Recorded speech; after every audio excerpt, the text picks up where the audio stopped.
Dans cette série de vidéos, nous allons vous présenter la méthode Eliane Anoto.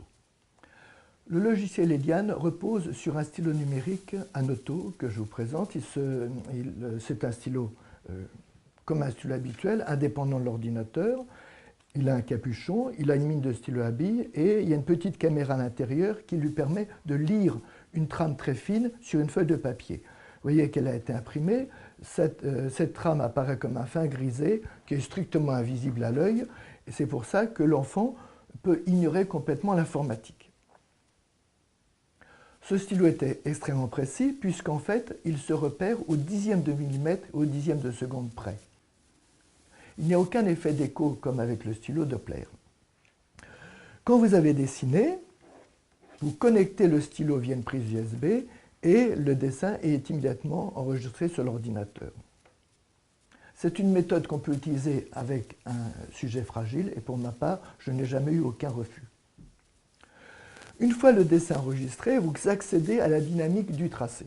C'est-à-dire qu'avec les touches de flèche ou même avec la fonction playback, vous voyez exactement comment le dessin a été réalisé. Cette méthode s'appuie sur des tests classiques, donc vous n'avez même pas besoin de les apprendre. C'est le test du bonhomme, celui de l'arbre et de la maison, le test de la figure de Ray, le Bender, le test de Brekenkamp et toute une série de tests du même ordre. Ils appartiennent à la pratique psychologique habituelle et donc ils ont été depuis longtemps validés. L'avantage, c'est qu'avec l'informatisation, les cotations sont aidées, elles sont quasi immédiates. L'ensemble des cotations de tous ces dessins que j'ai cités prend à peine plus de 5 minutes et le stylo vous permet d'accéder à la dynamique du trait. C'est-à-dire que le logiciel extrait des paramètres d'une manière automatique en termes de durée, de vitesse, de dimension et chacune est interprétée d'une manière psychopathologique, c'est-à-dire en termes de trop ou pas assez par rapport à une population de référence.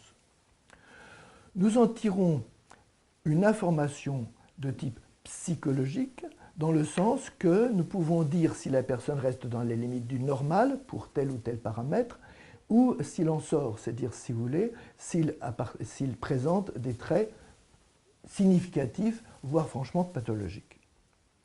On nous présente des enfants venant d'école. On nous présente des enfants qui sont par exemple suivis en dispensaire et nous pouvons dire qu'ils présentent tel ou tel défaut. Mais bien entendu, le logiciel ne fournit pas de diagnostic, ça le relève de notre propre compétence, de notre propre expertise. De toute façon, dans le logiciel, nous n'entrons jamais aucune donnée clinique, ni l'avis du sujet, ni l'avis de sa famille, ni quoi que ce soit de cet ordre-là. Donc le logiciel n'est pas destiné à nous remplacer, mais juste à aider notre diagnostic, notre expertise.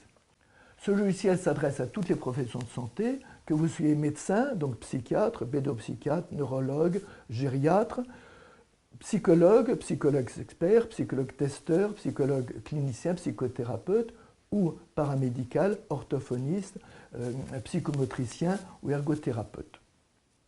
Ce système fonctionne sous Windows ou avec Apple disposant d'une machine virtuelle Windows.